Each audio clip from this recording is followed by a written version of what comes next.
तो आप सभी का स्वागत है आज के इस पुरुषोत्तम मास दिव्य कथा के 8वें दिवस में। 8वां दिवस है, 8वां दिवस है ना? ठीक है, जो रेगुलर आ रहे हैं उनको पता है, लेकिन जो आते जाते रहते हैं उनको नहीं पता। तो ये जो पुरुषोत्तम मास चल रहा है ये दिव्य है, इसीलिए मंदिर में आप सबके लिए कथा का आयोजन किया गया है। 7वां जो 17 जुलाई से जो मैंने शुरू किया उनके लिए आना। 7वां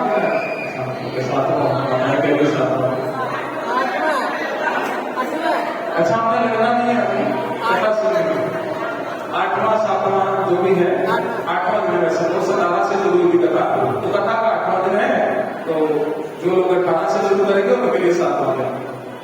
तो सभी का स्वागत है पुनः, और आपसे एक रिक्वेस्ट रहेगी कि कृपया थोड़ी शांति बनाए के रखिएगा। ये बस 1 घंटे की कथा है, इसका पूरा लाभ लीजिए।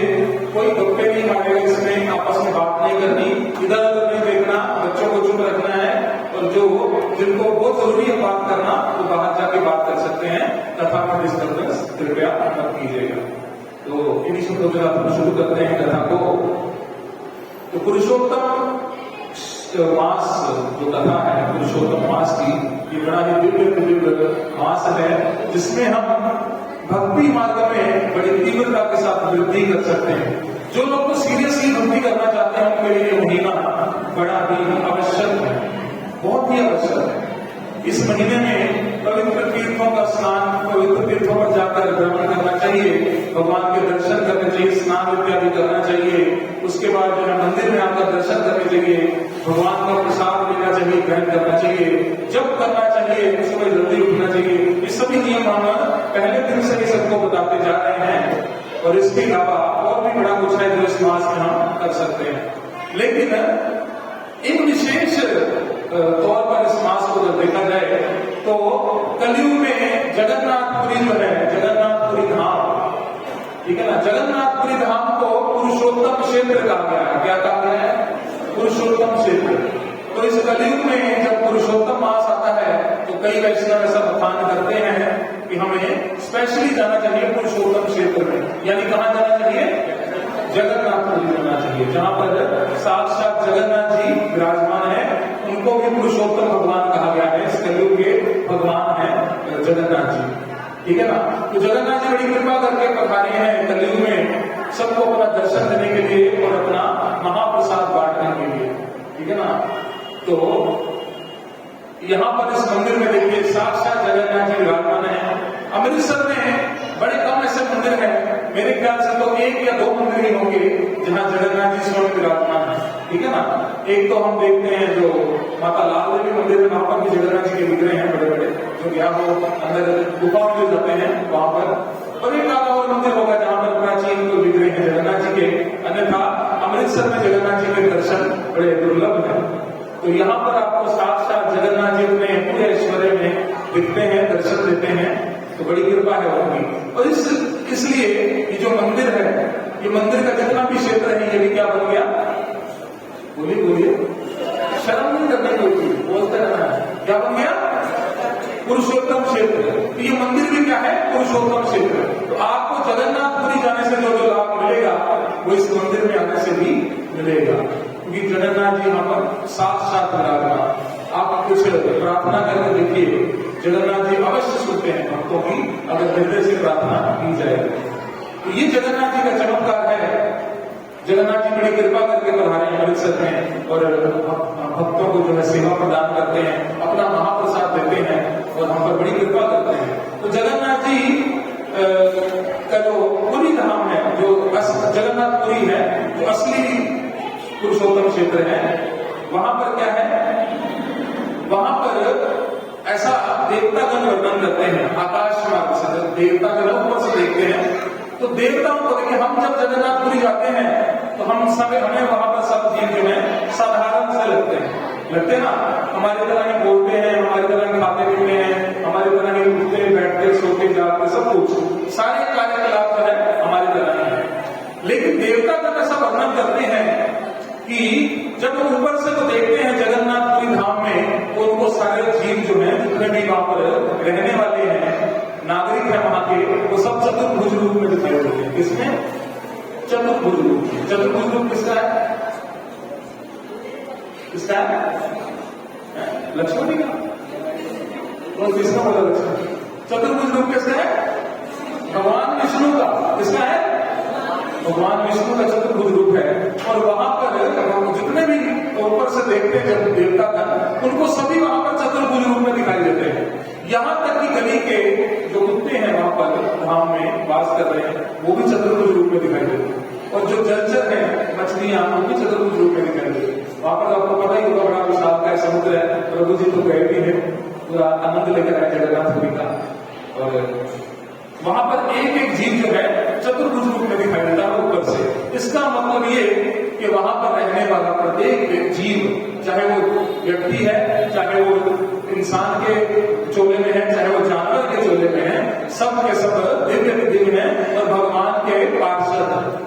भगवान के पार्षद है। इसीलिए जब भी हम धाम में जाते हैं तो वहां पर कभी भी, चाहे वो जगन्नाथपुरी धाम हो, चाहे वो ब्रज क्षेत्र हो, वृंदावन हो, मथुरा वृंदावन हो, चाहे वो मायापुर हो, या चाहे वो द्वारिका हो, या बद्रीनाथ हो, किसी भी धाम में जाते हैं। अरे वो बच्चों को बाहर भेजने के लिए मंदिर में नहीं करना है।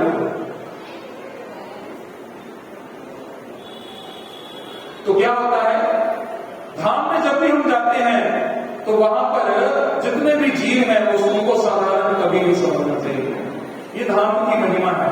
और इस पुरुषोत्तम क्षेत्र में तो हर व्यक्ति का आदर सम्मान करना चाहिए, चाहे वो धाम का हो, चाहे वो अमृतसर का हो, चाहे वो कहीं का भी हो। किसी का अपमान नहीं, किसी की निंदा नहीं, किसी की चुगली नहीं, सबका सम्मान। तो इसीलिए ये पुरुषोत्तम मास अपनी कृपा करके हमारे जीवन में है। 32 मास के बाद, 32 महीनों के बाद ये पुरुषोत्तम मास आता है। और ना जाने हमारे जीवन में अगला पुरुषोत्तम मास कब आए, तो इसलिए इसकी पालन अच्छी तरह से करना चाहिए। पालन क्या करना चाहिए? कुछ लोग व्रत करते हैं, कुछ लोग तपस्या करते हैं, साधना करते हैं, सच बोलते हैं, सुबह जल्दी उठते हैं, स्नान करते हैं, दान देते हैं। कुछ लोग तो ऐसे भी हैं जो 30 के 30 पूरा महीना जो है कुछ ना कुछ दान देते हैं। जैसे आपने अभी यहाँ पर देखा, बड़ा सुंदर और मीठा मीठा प्रसाद मिला। सबको क्या मिला? खीर मिला। क्या मिला? ये भी किसी ने डोनेट किया, ठीक है ना। तो दान करते रहना चाहिए। जो दानी सज्जन होते हैं उनका जो है इस पुरुषोत्तम मास में उनको बड़ा लाभ प्राप्त होता है, ठीक है ना। रोज कुछ ना कुछ दान करना चाहिए इस मास में, जिससे हमारी हैबिट बने। ये सभी एक्टिविटीज क्यों होती हैं? ताकि हमारी आदत बने, ठीक है ना। अन्यथा हम रोज देखिए अपने जीवन में उठते हैं, बैठते हैं, खाते पीते हैं, रात को सो जाते हैं, सारे काम करते हैं, लेकिन भक्ति वाली एक्टिविटीज नहीं करते, बहुत कम करते हैं। कुछ लोगों का नियम होता है रोज मंदिर आना, चाहे पुरुषोत्तम मास है, चाहे कोई भी दिन बार हो, डेली मंदिर आते हैं। लेकिन ये पुरुषोत्तम मास उनके लिए स्पेशली आया है जो कोई ऐसी गतिविधि नहीं करते, ना ही जप करते हैं, ना मंदिर आते हैं, ठीक है ना, दर्शन करते हैं भगवान के। उनके लिए स्पेशल महीना आया, बनाया गया स्पेशली भगवान द्वारा। क्यों? क्योंकि उनको ये प्रैक्टिस हो जाए और ये जीवन भर उसको फॉलो कर सके दोबारा, ठीक है ना। कुछ लोग इसमें अपने जप को बढ़ाते हैं, कुछ लोग कथा श्रवण करते हैं। जैसे ये कथा का आयोजन इसलिए किया गया ताकि हम सबको रोज कथा सुनने की आदत पड़ जाए, ठीक है ना। कि हमारे जीवन में कथा का बड़ा महत्व है। भगवान ने ये कान दिए हैं, ऐसा कहा जाता है कि अगर इन कानों से कथा नहीं सुनी भगवान की तो ये कान सांप की बिल के समान है। सांप की बिल किसी काम नहीं आती, केवल सांप उसमें रहता है तो अपने शिकार को पकड़ के उसको ले जाकर खाता पीता है, गंदगी में चले जाती है। सांप की बिल के समान ये कान। तो इनका सदुपयोग क्या है? इन कानों से भगवान को सुनना, भगवान की कथा को सुनना। भगवान की कथा को जब हम इन कानों के माध्यम से सुनेंगे तो वैष्णव जन ऐसा वर्णन करते हैं कि एक रास्ता बनेगा कान से लेकर हृदय तक, और कृष्ण इस रास्ते से होते हुए हमारे हृदय में आकर प्रवेश करेंगे। ये मैं नहीं कह रहा, ये शास्त्रों में वर्णन है इसका, ठीक है ना। तो इस कान के माध्यम से हम भगवान को अपने हृदय में प्रवेश करवा सकते हैं, और इस जीव के माध्यम से भी हम भगवान को पा सकते हैं। भगवान का महाप्रसाद खाना, भगवान के बारे में चर्चा करनी, अपना नाम जप करना, इससे क्या होगा? हम इस जीव से भगवान, हर इंद्रिय का अपना महत्व है। इन आंखों से भगवान को पा सकते हैं। मंदिर आइए, इतने सुंदर दर्शन भगवान के, पूरी भावना के साथ दर्शन कीजिए भगवान के। साक्षात जगन्नाथ जी हैं, बलदेव की सुभद्रा महारानी, साक्षात श्री गौर राधा कृष्ण, इतना सुंदर दर्शन है। ठीक है, चरणों से लेकर मुख तक निहारते रहिए, कोई रुकता नहीं है खड़े होकर। अब तो भगवान बड़ी कृपा करके यहाँ आने वाले हैं, ठीक है ना, बड़ी कृपा करेंगे। यहाँ पर जब आ जाएंगे भगवान तो कोने कोने में सब लोग बैठ के आराम से दर्शन कर सकते हैं। कितना सुंदर वो अवसर होगा। और हमारे जीवन में ऐसा अवसर आया, हम अपने आप को धन्य मानते हैं कि भगवान को हम इतने सुंदर गर्भगृह में देखेंगे, ठीक है ना। वहां पर भगवान थोड़ा नीचे है और वहां पर जगह थोड़ी कम है, तो भक्त लोग बड़े भाव से खड़े हो जाते हैं, लेकिन फिर आने जाने में प्रॉब्लम होती है। लेकिन जब यहाँ पर भगवान आएंगे तो बड़ी कृपा करेंगे सबके ऊपर, ठीक है ना, बड़े भगवान बड़े प्रसन्न होंगे यहाँ पर। तो इसलिए हमें क्या करना चाहिए, इन इंद्रियों से भगवान की सेवा करनी चाहिए। तो ये पूरा मंत्र जो है, ये सेवा करने के लिए हमें एक अवसर दिया है भगवान ने, ताकि हम इसमें प्रैक्टिस करके इस पुरुषोत्तम मास का लाभ जो है ले सके। तो आगे इस पुरुषोत्तम मास में भी कुछ ऐसे कार्य हैं जिनको करके हम भक्ति में तीव्रता से आगे बढ़ सकते हैं। वैसे तो पुरुषोत्तम मास ही काफी है हम सब के लिए, लेकिन कुछ इसमें भी कार्य हैं, जैसे भक्तों का संग करना। तीन कार्य जो इसमें विशेष बताए गए हैं। भक्तों की चरणों की धूलि को लेना, भक्तों की चरणों की धूलि को लेना। जो शुद्ध भक्त है भगवान के, जैसे हमारे गुरु महाराज या कोई अन्य सन्यासी, कोई ब्रह्मचारी, जो शुद्ध भक्त है भगवान के, जो अपना जीवन समर्पण कर दिया भगवान को, उनके चरणों की धूल से धूल को अगर हम लेते हैं और अपने मस्तक पर धारण करते हैं तो हमारा इतनी जल्दी प्रोग्रेस होगी भक्ति में कि हम कभी सोच भी नहीं सकते। ये एक मार्ग है। दूसरा मार्ग है भक्तों का चरणामृत लेना, ठीक है ना, भक्तों के चरणों को धो करके वो चरणामृत ग्रहण करना। ये सब प्रैक्टिकल्स हैं। आप ये मत सोचिए कि ये केवल बातें हैं। धूल कब लेते हैं, जब से वृंदावन में हम जाते हैं, वहां पर माथा टेकते सब लोग कौन होते हैं, वहां पर भक्त होते हैं, ठीक है नहीं। मंदिर में आते हैं, आप यहाँ पर माथा टेकते हैं, नीचे माथा टेकते हैं, तो भक्त यहाँ से गुजर चुके हैं। जो मंदिर में आते हैं सब भक्त लोग हैं, ठीक है ना। तो यहाँ से भक्त पूरा दिन गुजरते रहते हैं, उनके चरणों से धूल आती है बाहर से, आती कि नहीं आती। नंगे पैर आके चप्पल लेकर तो नहीं आता अंदर, तो जो चरणों में धूल लगी होती है यहाँ पर छूट जाती है। और जब हम मत्था टेकते हैं, प्रणाम करते हैं भगवान को, वो चरणों की धूल हमारे मस्तक पर लगती है। इससे बहुत लाभ होता है। इसलिए कहा जाता है कि भगवान के सामने प्रॉपर हमें प्रणाम करना चाहिए। कुछ लोग ऐसे भी हैं, अब देखिए कहना तो नहीं चाहिए, लेकिन मत्था नहीं टेकेंगे, भगवान के सामने आएंगे ऐसे ऐसे ऐसे करेंगे, ऐसे करेंगे, ऐसे ऐसे करेंगे, मत्था नहीं टेकेंगे, अपना सिर नहीं झुकाएंगे भगवान के सामने। तो ये हमारी क्या है, बड़ी बुद्धि की संकीर्ण बुद्धि का उदाहरण है। भगवान के सामने हमेशा माथा टेकना चाहिए। अगर किसी के घुटने नहीं चल रहे, कोई बुजुर्ग है तो वो बात अलग है, लेकिन जब तक हमारे शरीर में जान है हमें प्रणाम, बोलिए, कितने समझदार आपको सबको पता करना चाहिए, तो वो ज्यादा नहीं समझाएंगे, प्रणाम करना चाहिए। इससे क्या होगा, पहले तो भगवान का आशीर्वाद मिलेगा। हम भगवान के सामने, भगवत गीता में भगवान कहते हैं मेरे को नमस्कार करो, मुझे प्रणाम करो, ठीक है ना, मेरी भक्ति करो, भगवान स्वयं कहते हैं। उसी प्रकार हम यहाँ पर आकर जब प्रणाम करेंगे तो भगवान हमें अपनी कृपा देंगे। दूसरी कृपा किसकी मिली, आगे बताया था, चरणों की धूल जो हमारे मस्तक पे लगे। तो दूसरी कृपा मिली हमें भक्तों की। पहली कृपा भगवान की, दूसरी भक्तों की, केवल और केवल यहाँ पर प्रणाम करने से। अब दूसरी एग्जाम्पल आती है चरणामृत लेना। हरि बोल। दूसरी बात क्या है, भक्तों का चरणामृत लेना। वो कैसे ले, अब देखिए यहाँ पर तो व्यवस्था नहीं है, लेकिन जब हम गुरुद्वारे में जाते हैं, देखिए उन्होंने पहले पता है आप जाते रहते हैं गुरुद्वारे दरबार साहब, सीधा साहब, ठीक है ना। तो जो गुरुद्वारे में जाते हैं वहां पर पैर धोने की व्यवस्था होती है। वहां से आप देख सकते हैं, खड़े होकर 5 मिनट लोग चल लेते हैं, उसको ऐसे ही पी लेते हैं। मैंने बहुत बार देखा है, क्योंकि मैंने 40-40 बार चाहिए क्यों यहाँ पर सीधा से बड़ी आस्था भी मिले, क्योंकि हम ऐसा ढूंढते थे भगवान कहाँ है, कभी गुरुद्वारे में जाना, कभी कहीं जाना, कभी कहीं जाना, बड़ी जगह गए हैं। तो ठीक है, भगवान जो है, भगवान की पार्षद हर जगह है, भगवान की कृपा हर जगह है, लेकिन भक्तों की कृपा लेने के लिए वहां क्या किया जाता है, चरणों का जल दिया जाता है। लाइव एग्जाम्पल आप देख सकते हैं, कोई मन गढ़ंत बात नहीं। कोई सोचे अरे चरणों का जल कैसे लेंगे हम, ये तो कहीं बात है, कोई ऐसे प्रैक्टिकल नहीं होता ये, लेकिन होता है प्रैक्टिकल, जहाँ भावना होती है वहां पे होता है। यहाँ पे भी कोई व्यवस्था हो पैर धोने की, यहाँ पे भी हो सकता है। तो जैसे हम अपने गुरु महाराज के जब व्यास पूजा आती है तो गुरु महाराज के चरण धोते हैं, ठीक है ना, हमारे जो गुरु महाराज उनके चरण धोए जाते हैं। जैसे यहाँ पर भगवान को भी स्नान करवाते हैं ना, अभिषेक होता है भगवान का, तो वो भी चरणामृत हो जाता है, वो भी लेते हैं, क्योंकि ऊपर से जल नीचे जाएगा चरणों, तो इस प्रकार से चरणामृत लेना। और तीसरी चीज क्या है, भक्तों का उच्चिष्ट ग्रहण करना। उच्चिष्ट मतलब उनका जूठन लेना। तो कोई भक्त हो, जैसे गुरु महाराज प्रभुपाद जी को भोग लगता है यहाँ पर मंदिर में, तो उसमें से कुछ लेना। प्रभुपाद जी साक्षात है, ऐसा मत सोचिए कि ये केवल विग्रह के रूप में है, तो हम कृपा नहीं करेंगे, केवल उनको प्रणाम करते हैं लोग, पता नहीं करते हैं, लेकिन ये साक्षात है। बड़ी सारी उदाहरण है ऐसी जिसमें प्रभुपाद जी अपने होने का प्रमाण देते हैं कि मैं साक्षात विराजमान हूँ। तो इनको भोग लगता है, उसमें से जो उच्चिष्ट प्रसाद होता है वो हम ले सकते हैं। वैसे तो भगवान को भी भोग लगता है, वो भी लेना चाहिए महाप्रसाद, तो भक्तों का महाप्रसाद भी हमें लेना चाहिए।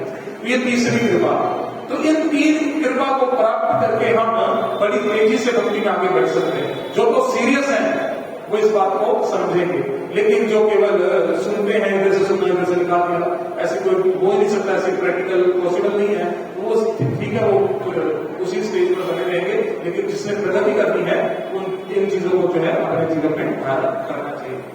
तो हम बात कर रहे थे जगन्नाथपुरी की, बात कर रहे हैं जगन्नाथपुरी की। तो जगन्नाथपुरी धाम बड़ा दिव्य धाम है।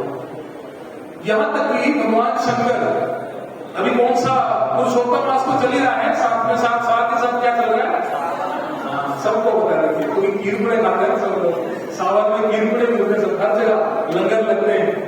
तो शिव जी भी शिव महापुराण में जगन्नाथपुरी धाम के बारे में चर्चा करते हैं, ठीक है ना। तो उन्होंने कहा है कि जगन्नाथपुरी में जाकर के जो 7 चीजों को फॉलो करेगा उस पर मेरी कृपा तो होगी ही होगी, वो तुरंत भगवान के गोलोक धाम में जाने के लायक बन जाएगा, उसी सेकंड बन जाएगा।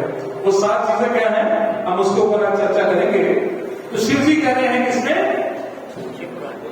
बोलिए अभी बताया कि बोलिए ना, मतलब साथ में आपका टेस्ट दिया जाएगा, बोलते रहिए साथ में कि अभी क्या बोला। क्योंकि देखिए कलयुग में जीव की जो बुद्धि है वो बड़ी संकीर्ण छोटी बुद्धि है। हमें ये याद नहीं रहता कि हमने लंच में क्या खाया था। ऐसे में कथा सुन रहा था, उसमें 2 प्रभु जी बैठे थे, तो एक तीसरे प्रभु जी है, तो चेक करने के लिए कि कितने बुद्धि कलयुग में वाकई जीवों की सच में कम है या वैसे ही लिखा गया शास्त्रों में, ऐसे ही लिख दिया। तो मैं पूछा, अरे प्रभु जी आपने कल लंच में क्या खाया था? तो उनको पता नहीं लंच में भूल गया। देखिए ये हमें भी कैसे याद रहेगा, हमारे पास तो 100 काम होते करने के लिए, जाके इधर जाना उधर जाना, सुबह जॉब पर जाना, शाम को घूमने फिरने जाना, बड़े काम है। और 2-2.5-3 घंटे व्हाट्सएप चलानी, बड़े काम है, बड़े बिजी हैं हम लोग, ठीक है ना। तो क्या है कल का खाया याद नहीं रहता, इसलिए इतनी छोटी बुद्धि है। तो इसलिए क्या है, शिव महापुराण में शिव जी वर्णन करते हैं, आप सब लोग पढ़ सकते हैं। पहला क्या है, धाम के बारे में स्मरण करना। जगन्नाथपुरी धाम के बारे में स्मरण करने में बड़ी शक्ति है, बड़ा बल है। अभी जो लोग तो जगन्नाथपुरी गए, कौन गए जगन्नाथपुरी, हाथ मिला कीजिए। अरे 3 लोग गए बस, सब जाना चाहिए जगन्नाथपुरी। तो कभी बनाइए प्रोग्राम, अब कोई आपके पास एक्स्ट्रा सीट हो तो मेरे को फोन कर सकते हैं, मैं भी चलूंगा, लेकिन फ्री में।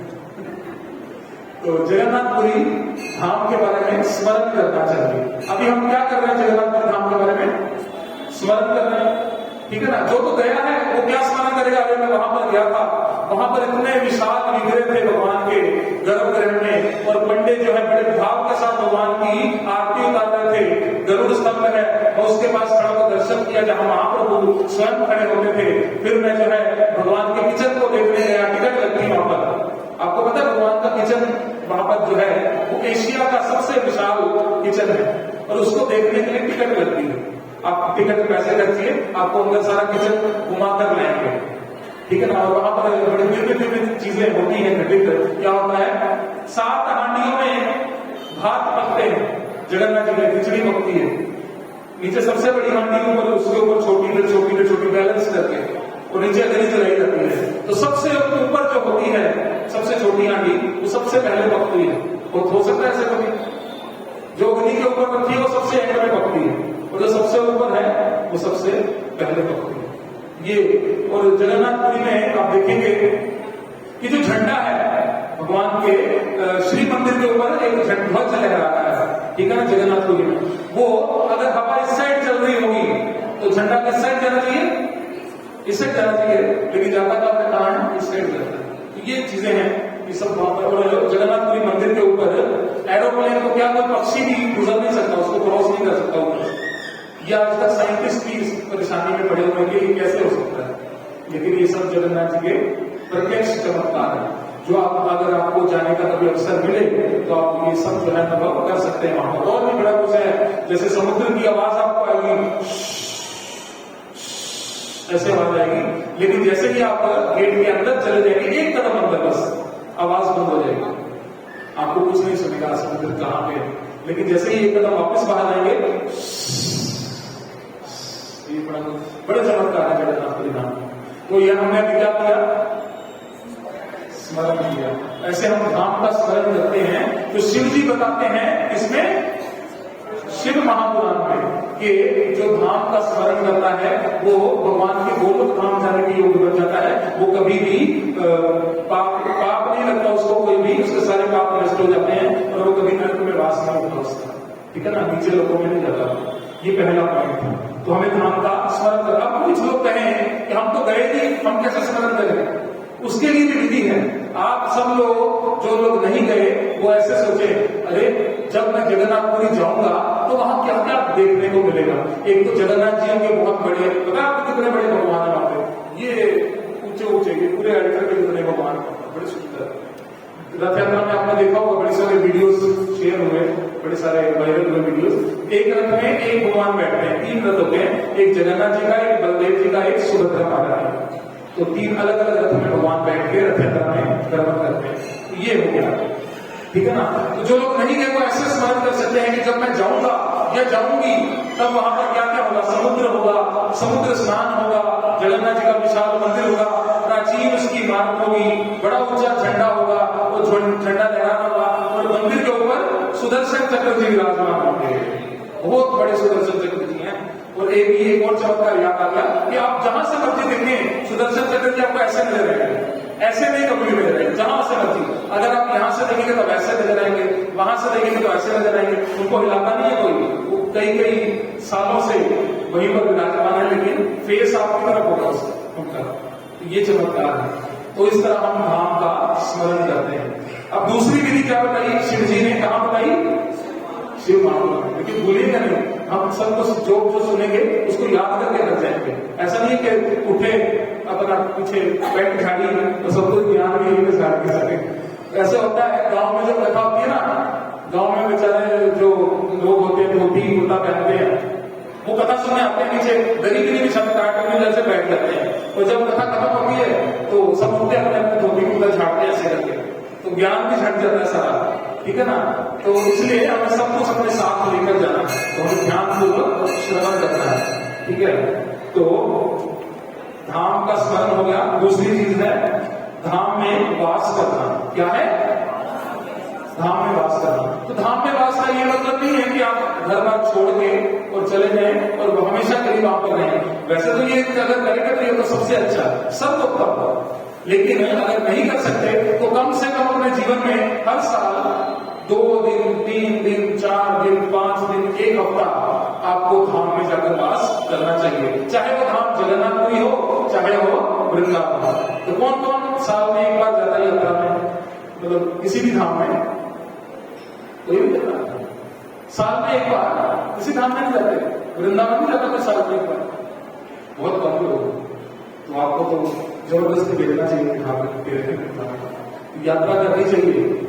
ये जीवन क्यों मिला है हमें भगवान के। देखिए अगर किसी को घूमने फिरने का शौक है तो उसको जितने तीर्थ स्थान अपने जीवन काल में देखने को मिले देखने चाहिए। लोग भागते हैं आजकल, मैं कनाडा चला जाऊं, मेरा PR लग जाए, ऑस्ट्रेलिया देखा हूं, चाहे देख के वापस आ जाऊं, लेकिन जाऊं जरूर एक बार। इतना पैसा खर्च के माता पिता के लाखों लाख रुपए उजाड़ देते हैं इसको देखने के लिए, ऐसे स्थान को जहां पे माया ही माया, गंदगी। हाँ, देखने में आपको को थोड़ा लगता है अच्छा, वहां पर पर्वत है, ऊंचे ऊंचे सीनरीज हैं, सुंदर दृश्य है, लेकिन कुछ नहीं मिलता, पाप ही कमाकर आते हैं। लेकिन ऐसे धाम में जब जाएंगे ना, हम वृंदावन में जाए तो कुछ लोगों को लगेगा अरे ये कहाँ आ गया, यहाँ पे तो सुअर, कुत्ते, नालियां, गटर, ये सब देखने को मिल रहा है। तो ये क्या है, बड़ा ही भीषण अपराध है। भगवान जानबूझकर हमारी दृष्टि ऐसे बुद्धि लगे हैं कि हम नुक्स निकालें वहां पर और कभी वापस ना जाए और हमारे जो किस्मत जो खुली है उस पर ताला लग जाए, वापस से बंद हो जाए। तो इसलिए हमें कभी नुक्स नहीं निकालना चाहिए धाम में, स्पेशली वृंदावन में या जगन्नाथपुरी में। आप कई बार ऐसा हमें फील होता है कि वहां पर लोग बड़े मतलब लालची हैं, पैसे खरीदते हैं, ऐसा बड़ी बातें आती है मन में, लेकिन ये सब कुछ अपराध है। वहां पर जो भी है, चाहे वहां पर कुत्ता भी अपनी बात की थी ना, वो सब जो है भगवान के विशेष पार्षद है। हमें अगर वहां पर एक कुत्ते का जन्म में मिल जाए तो हमारा जीवन इस मनुष्य जीवन से लाख गुना बेहतर होगा, ठीक है ना। तो ये वैष्णव समझाते हैं, इसलिए हमें धाम में वास अवश्य करना चाहिए। साल में एक बार जाइए, 2 बार जाइए, लेकिन जाना चाहिए। किसी भी धाम में जाइए, वृंदावन, जगन्नाथपुरी, मायापुर, बद्रीनाथ, केदारनाथ, कहीं भी जाइए, ठीक है ना। तो जाकर हमें धाम में वास करना चाहिए। चाहे वास का मतलब है कुछ दिन, 1 दिन, 2 दिन, 3 दिन, 4 दिन, 5 दिन, कितने दिन वास करके मतलब आपने रात्रि में सोना है। और देखिए भगवान इतने दयालु हैं, श्री श्री जगन्नाथ बोले सुभद्रा मैया सुदर्शन चक्र की जय, श्री श्री गौर राधा कृष्ण भगवान की। तो भगवान इतने दयालु हैं कि इतनी कृपा बरसाते हैं। भगवान ने खुली छूट दी है कि अगर आप मेरे धाम में जाकर सोते हैं, मेरे धाम में जाकर सो जाते हैं, चाहे रात्रि को सोते हैं, सुबह सोते हैं, दिन में 1 घंटा 2 घंटा, तो आपको उतनी ही देर भगवान को दंडवत प्रणाम करने का लाभ मिलता है। क्या मिलता है लाभ? दंडवत। आप अपने धाम में जाकर सो भी गए ना, अपने कमरे में जाकर सो गए, तो भगवान कहते नहीं मेरे धाम में सोया, सीधा लेकर चला, इसको मैं दंडवत प्रणाम करने का लाभ देता हूं। इतने दयालु भगवान, लेकिन हम जाने को तैयार नहीं। हम कभी सोचते नहीं, उल्टी जगह पर जाने का हम प्रोग्राम ऐसे बनाते हैं हमको, लेकिन भगवान के धाम जाना तो सोचते हैं अरे जाऊं कि ना जाऊं, वहां पर कमरा कैसा होगा, एसी मिलेगा कि नहीं, कुछ खाने को अच्छा मिलेगा कि नहीं, हम ये चीजें लेकर बैठ जाते हैं और सारा प्रोग्राम हमारा जो है खराब हो जाता है। लेकिन वहां पर मुखी सुखी जैसे भी मिले, 1 दिन 2 दिन धाम में वास अवश्य करना चाहिए। ये मैं नहीं कह रहा, कौन कह रहे हैं? भूल गए? शिव जी कह रहे हैं। किसने कह रहे हैं? शिव महापुराण। तो 2 है। तीसरा, धाम में संकीर्तन करना। तो जब भी धाम में जाने का अवसर मिले, वृंदावन, मथुरा, कहीं भी जाने का अवसर मिले, तो वहां पर जाकर क्या करना है? गप्पे मारनी है। क्या करना है? हंसते रहे आप लोग, कुछ गलत, अच्छा अपने गप्पे में क्या करना चाहिए? संकीर्तन करना चाहिए। तो ये शिव जी कह रहे हैं, किसने? शिव महापुराण में। याद करना होगा। तो शिव महापुराण में शिव जी कह रहे हैं कि संकीर्तन करना चाहिए। जब भी धाम में जाने का अवसर मिले, तो ये नहीं कि वहां पर जाकर अब टाइम मिल गया, अब कोई माता गई है तो बुजुर्ग माता है तो मैं अपनी बहू की बुराई करूंगी, कोई बहू गई है तो अपनी सास की बुराई करूंगी, कोई बेटा गया है तो अपने पड़ोसी की बुराई करूंगा, अपने पिता की, अपने रिश्तेदार की, और यहाँ पे मंदिर में जो रहने वाले प्रभु जी लोग हैं उनकी निंदा चुगली करूंगा नहीं। अगर धाम में गए हैं तो चुपचाप मुंह पे उंगली रखे, वहां पर उंगली नहीं, मुंह पे उंगली रखी और नाम कैसे रखेंगे, ठीक है, मुंह पे उंगली रखी, चुपचाप रहकर क्या करना है? नाम जपना है। हरे कृष्ण कृष्ण कृष्ण हरे हरे, हरे राम राम राम हरे। नाम जपना है। और दूसरा, संकीर्तन करना है, भक्तों को एकत्रित करके हरि नाम संकीर्तन, जैसे अभी किया ना हमने हरे कृष्ण महामंत्र का, तो संकीर्तन करना है और नाम जपना है और वैष्णवों का संग करना है। धाम में जब भी जाए तो ऐसे किसी वरिष्ठ वैष्णव को मिले, उनको प्रणाम करें, उनके पास बैठे और उनको पूछें कि मैं अपने जीवन में कैसे प्रोग्रेस करूं भक्ति में। तो वो आपको बताएंगे। अगर वो आपका कृपा करके आपको 5 मिनट के लिए भी कुछ बता देना, तो हम अगर वो जीवन में अपना लें, हमारा जीवन धन्य हो गया। तो ये भगवान शिव कह रहे हैं कि वैष्णवों का संग और संकीर्तन, संग में रहकर कीर्तन करते हैं, कहते हैं संकीर्तन।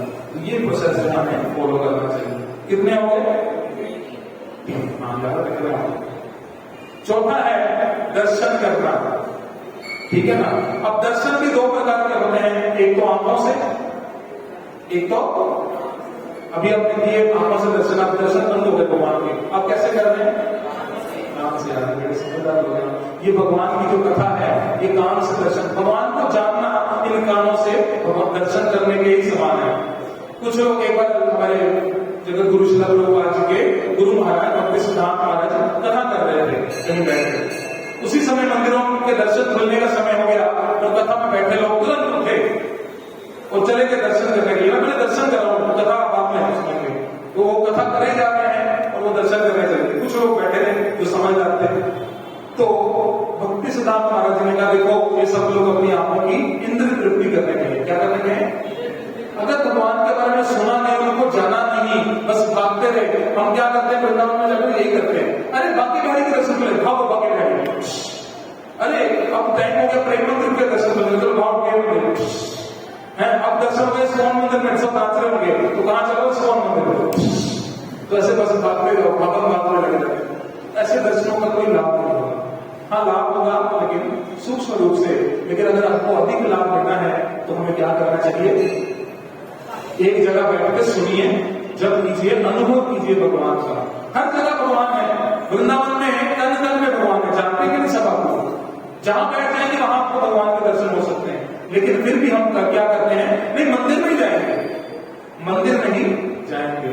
अगर आप वहां पर राधा कुंड में भी बैठ के जब कर लेंगे ना तो आपको सारे वृंदावन में परिक्रमा करने का लाभ मिल जाएगा, ठीक है ना। तो कोई एक्सक्लूसिव काम नहीं करना वहां पर, केवल जाकर शिव जी जो कह रहे हैं वो करना है। किसमें कह रहे हैं शिव जी, शिव भगवान। ज्यादा लोग बोलने लगे, पहले एक दो ही बोल रहे, ठीक है। उसके बाद दर्शन हो गए, कितने प्रोसेस हो गए, 5 गलत नहीं बोलना, मैं भी गिन रहा हूं, 4 हो गए। 5वां क्या है, परिक्रमा। क्या है, अब आपने कथा में सुन ली, दर्शन भी कर लिए, अब भगवान की परिक्रमा आपको कर सकते हैं। तो हर जगह की परिक्रमा का अपना अपना महत्व है। ब्रजमंडल परिक्रमा होती है 1 महीने में, कितने महीने में, पूरे ब्रज 84 कोस इसको बोलते हैं। दूसरी परिक्रमा होती है हमारे गौर मंडल की, यानी कि मायापुर में, वो होती है 1 सप्ताह की, कितनी, 1 हफ्ते की। उसके बाद जो है जगन्नाथपुरी की भी परिक्रमा होती है, वो होती है कितनी, 3 दिन की।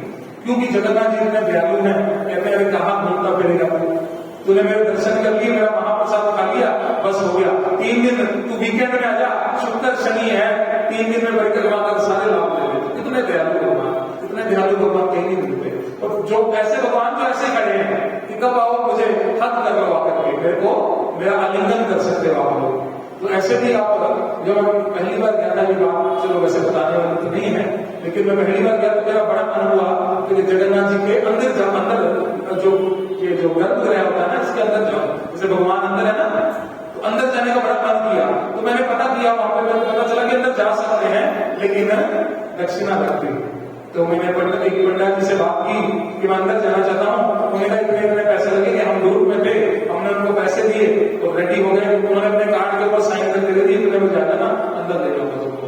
तो पहली बार 11 का क्रेज था, तो पता नहीं था लेकिन कि ये प्राप्त होता है, क्योंकि अंदर जो है जमीन जो है सारी शालीग्राम की बनी, जो फर्श है सारे शालीग्राम है उसके ऊपर, और उसके ऊपर पाँव रखना अपराध है हमारे लिए, पंडों के लिए नहीं, क्योंकि उन्होंने सेवा कर रखी है। हम अपनी इंद्रिय तृप्ति करने के लिए गए थे ना अंदर जाए, तो हम सारा लाभ ले रहे, हमारी इंद्रिया तृप्त हो गई। तो पैसे दिए, अंदर गए, जगन्नाथ जी को आलिंगन किया, सामने से इतनी करीब, जैसे कैमरा है मोबाइल, इतनी करीब से, और ऐसे आलिंगन किया अपने चरणों में, परिक्रमा की और बाहर आ गए। तो हमने ऐसा फील किया कि दुनिया जीत ली, लेकिन ये गलत था।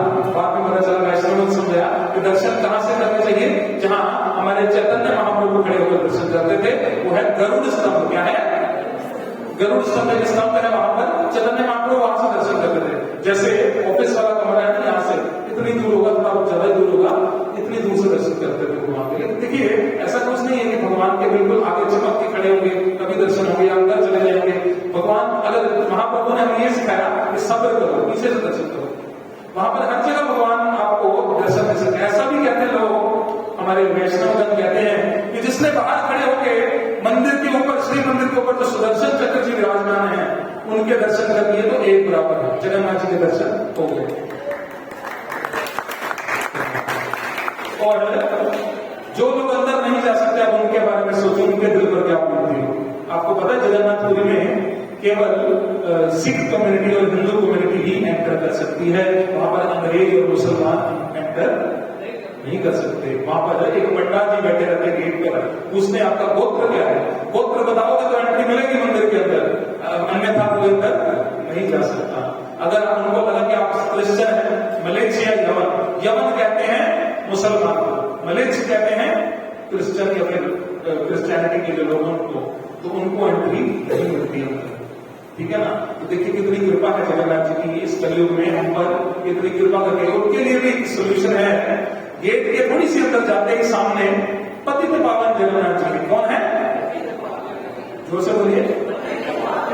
केवल जगन्नाथ जी का ही विग्रह है, वो ऐसे है बिल्कुल चौरस खिड़की बनी हुई है, उस खिड़की के अंदर विग्रह है जगन्नाथ जी के, उनको बोलते हैं पतित पावन जगन्नाथ। तो जो लोग अंदर नहीं जा सकते वो गेट के बाहर ही खड़े होकर उन पतित पावन जगन्नाथ जी के दर्शन करते हैं, प्रणाम करते हैं। उनके लिए यही सफिशिएंट है, उनके लिए स्पेशल जगन्नाथ जी गेट पर आए।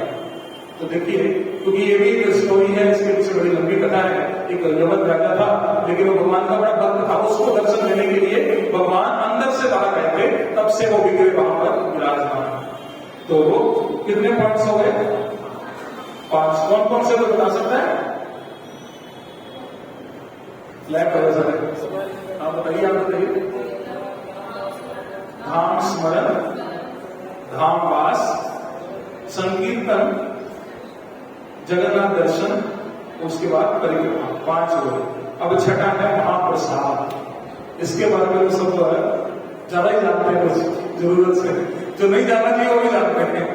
क्या जानते हैं कि महाप्रसाद जगन्नाथ के भाग को जगत प्रसारे हाथ, मतलब जगन्नाथ जी का जो भाग प्रसाद है उसको जगत, सारे जगत के लोग हाथ लगा प्रसादते हैं कि मुझे मिल जाए, मुझे मिल जाए। ऐसे ही एक बार नारद मुनि गए, लक्ष्मी माता और भगवान जो है वहां पर विश्राम कर रहे थे। भगवान जस्ट प्रसाद खाकर ही फ्री हुए थे, तो उन्होंने कहा, अरे देवी माँ, लक्ष्मी माँ को बोल रहे हैं कि भगवान ने प्रसाद ग्रहण किया, आज मेरी बड़ी इच्छा है कि उनका कुछ उच्छिष्ट मुझे मिले।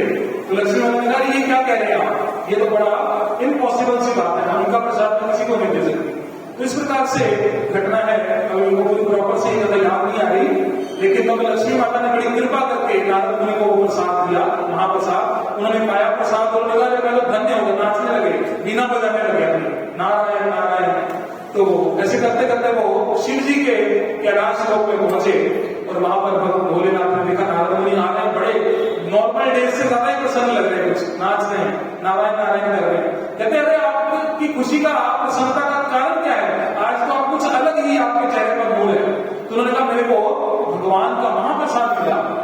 तो जगन शिव जी ने कहा कि अरे हमें भी कुछ प्रसाद दीजिए, देखिए मैं भी आपकी तरह इस आनंद का अनुभव करना चाहता हूँ। तो नारद मुनि कहा कि मैंने कब तो खत्म हो गया, मैंने तो सारा पा लिया। तो तब उन्होंने नारद मुनि के हाथ लेके वहां पर एक महाप्रसाद, एक कण, एक दाना लगा हुआ था। तो शिव जी ने कहा, अरे ये आपके हाथ में कुछ लगा हुआ है, अरे ये तो महाप्रसाद का कण है। तो उन्होंने वही ले लिया, वही पा लिया। अब शिव जी नाचने लगे। अब जब शिव जी नाचते हैं तो सब जानते हैं कि क्या होता है, नटराज है। क्या है? नटराज। नट मतलब नृत्य, राज मतलब किंग, राजा। नृत्यों के जो राजा है वो कौन है? भगवान शिव। जब वो नाचते हैं तो धरती हिलती नहीं है, प्रलय ही आ जाती है, तांडव बोलते हैं इसको, तांडव नृत्य। तो नटराज जब नाचने लगे तो पार्वती माता बोली, अरे प्रभु ये क्या, टाइम से पहले प्रलय कर दिए क्या आपने, नाच क्यों रहे इतना? उन्होंने कहा, देवी मैंने आज धन्य हो गया, मैंने भगवान का महाप्रसाद जो है पाया है। इतना इंपॉर्टेंट है महाप्रसाद।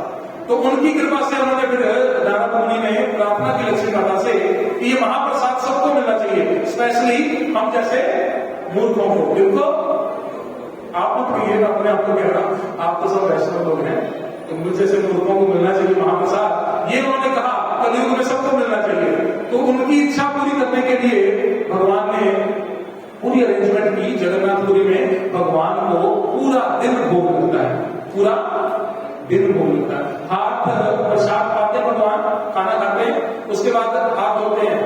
ठीक है, हमारे तो रिवाज ये चला गया, हम क्या करते हैं, नैपकिन लेते हैं, सूखा ही पूछ लेते हो, गीला करते नहीं आपको, इतने लेजी हो गए, गंदे रखते हैं हाथ। पता है आपको, नैपकिन से जब हम पूछते हैं हाथ हमारे गंदे ही रहते हैं, शुद्ध रहते हैं, सैनिटाइजर आ गया है क्या? तो हम हाथ हमारे गंदे ही रहते हैं, शुद्ध नहीं होते। शुद्ध किससे होते हैं? जल से। ठीक है ना। जल कलयुग में हर चीज को शुद्ध करने की सामर्थ्य रखता है, क्योंकि गंगा जल भी है वैसे तो, लेकिन अगर गंगा जल अवेलेबल ना हो तो जल से आचमन करते हैं, कुछ मंत्र उच्चारण करके हम उसको और शुद्ध बना सकते हैं, लेकिन जल पूरी तरह से शुद्ध होता है। तो भगवान जब प्रसाद पा लेते हैं जगन्नाथ जी, उनके हाथ धुलाए जाते हैं, आचमन कराया जाता है और हाथ भी गीले ही होते हैं कि दूसरा भोग उनके सामने प्रस्तुत हो जाता है। तो ये जगन्नाथ जी की महिमा है। पूरा दिन भोग लगता है भगवान को, एक भोग उठाया, दूसरा आ गया, दूसरा उठाया, तीसरा आ गया, कभी खिचड़ी आ रही है, कभी भात, कभी कुछ आ रहा है, कभी कुछ, कभी मिठाई आ रही है, जो वहां पर पूरी में भोग लगता है भगवान को, सब कुछ जो है आता है। तो इस प्रकार से भगवान बड़ी कृपा करके उस भोग को रोकते हैं और सारा भोग बाद में कहाँ आता है? आनंद बाजार में। कहाँ आता है? तो ये हम आपको यहाँ पर बैठे बैठे पूरा जगन्नाथपुरी घुमा रहे हैं। वहां पर बाजार है, उसको बोलते हैं आनंद बाजार। वहां पर जगन्नाथपुरी का सारा प्रसाद भोग लगा हुआ आता है और सभी उसको खरीद खरीद के खाते हैं। कोई भी ले सकता है, पैसे दीजिए, प्रसाद दीजिए, जितना मर्जी दीजिए, कोई कमी नहीं है वहां पर। अगर वहां पर 25,000 लोग जाए तब भी उनके लिए पूरा पड़ता है। अगर 25,000 से 1 लाख हो जाए तब भी उनको पूरा पड़ता है। अगर 1 लाख से 5 लाख हो जाए तब भी उनको पूरा पड़ता है। एक और चमत्कार, कभी प्रसाद वहां पर कम नहीं होता। अंदर किचन के बारे में हमने चर्चा की, भगवान के अंदर ही भगवान के कुएं भी है जहां से जल निकालकर भगवान की कुकिंग होती है। तो बाहर से पानी नहीं यूज नहीं किया, भगवान का पर्सनल किचन है, भगवान के पर्सनल कुएं हैं, क्योंकि वो पुरुषोत्तम है, पुरुषों में उत्तम राजा है, ठीक है ना। तो उनका सब कुछ विशेष होता है।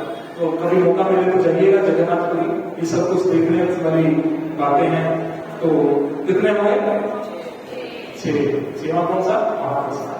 अब बचा 7वां जो है बड़ा महत्वपूर्ण है, ठीक है ना।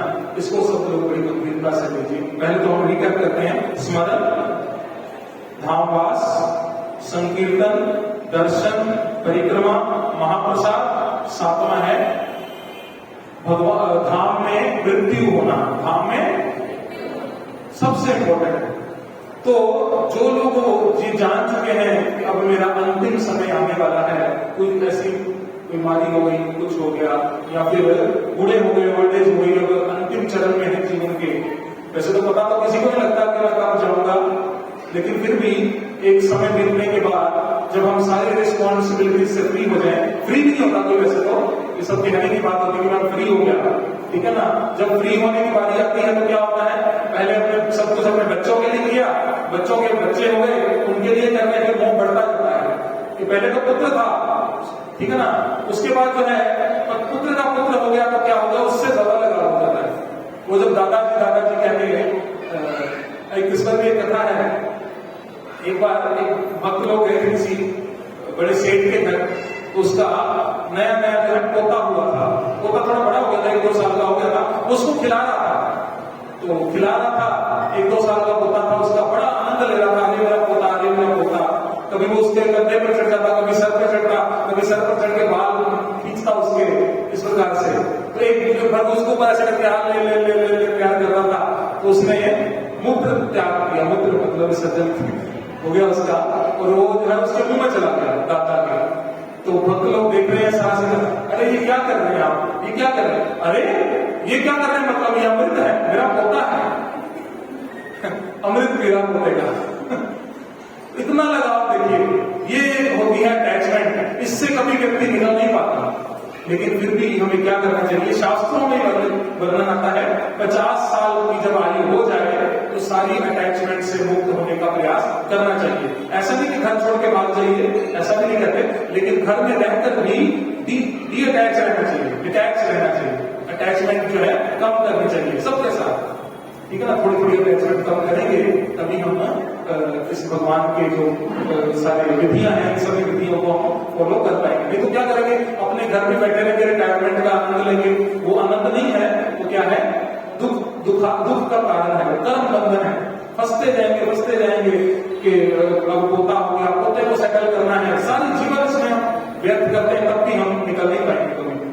तो इससे लास्ट वाला जब है, इसलिए बड़ा गंभीर है कि जब शरीर शिथिल हो जाए, कमजोर हो जाए, तो प्रयास करना चाहिए पूरा आगे किसी ना किसी धाम में जाकर आप इसको छोड़ें, ठीक है ना। चाहे वो धाम वृंदावन हो, चाहे जगन्नाथपुरी हो, चाहे मायापुर हो, चाहे बद्रीनाथ हो, कोई भी धाम भगवान का हो, वहां पर जाकर इस शरीर को हमें छोड़ना चाहिए। तो इन्हीं शब्दों के साथ सभी का धन्यवाद। तो हमने ये डिस्कस जो पॉइंट्स किए ये आपको शिव महापुराण में मिलेंगे। शिव जी बता रहे हैं धाम में रहकर क्या क्या करें जिससे कि हम भगवान को शीघ्र पा सकते हैं। तो इन सारे स्टेप्स को हम फॉलो करेंगे तो हम भगवान को पा सकते हैं। अब देखिए कुछ लोग ऐसे भी होते हैं, लास्ट पॉइंट को थोड़ा डिस्कस करके उसके बाद उसको कथा को यही पर विश्राम करते हैं। लास्ट पॉइंट में क्या है, कई बार लोग धाम में जाकर वास तो करते हैं लेकिन उनकी किस्मत में ऐसा लिखा नहीं होता कि ये धाम में इनका शरीर छूटेगा। वो ऐसे भी लोग देखे हैं जो अपने अंतिम समय जिस दिन उनकी मृत्यु तय होती है वो कहीं और चले जाते हैं। एक स्त्री थी, बड़ी धनवान थी, तो उसने सोचा कि मैं अपना अंतिम समय जो है ब्रज में निकालूंगी। तो अंतिम समय में वो ब्रज में वास कर रही थी, लेकिन एक दिन उसको उसके बेटे की कॉल आई, एक इंपॉर्टेंट डॉक्यूमेंट साइन कर रहे हैं, तो आप आज के दिन नोएडा आ जाओ, नोएडा आओ, साइन करो, वापिस आओ। वो साइन करने गई बेचारी, वहां पर उसकी मृत्यु हो गई और उसका धाम में रहने का सारा जो था वो बेकार प्रोसेस। इसलिए इनमें से कोई भी स्टेप अगर हम फॉलो करें तो हम भगवान को पा सकते हैं। ठीक है ना। तो महात्मा रह गया, महात्मा पढ़ लें जल्दी से। कितना कौन सा दिन था? 8वां दिन।